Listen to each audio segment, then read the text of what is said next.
Davanagere south assembly ಕಾನ್ಸ್ಟಿಟ್ಯೂನ್ಸಿಯಲ್ಲಿ ಏನು by election ಆಗ್ತಾಯಿದೆ, ಅದರಲ್ಲಿ ಖಚಿತವಾಗಿ ಕಾಂಗ್ರೆಸ್ ಅಭ್ಯರ್ಥಿ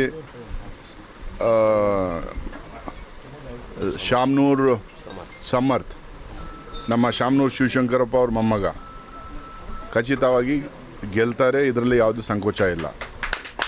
ಆಮೇಲೆ ಇಲ್ಲಿ ಸುಮಾರು ಜನರು ಕನ್ಫ್ಯೂಷನ್ ಮಾಡೋಕ್ಕೆ, ಏನೇನೋ ಕಾಂಟ್ರವರ್ಸೀಸ್ ಕ್ರಿಯೇಟ್ ಮಾಡೋಕ್ಕೆ, ಇಂಡಿಪೆಂಡೆನ್ಸ್ ಹಾಕಿಸಿ ಅವೆಲ್ಲ ಕೆಲವೊಂದು ಜನರು ಮಾಡ್ತಾಯಿದ್ದಾರೆ.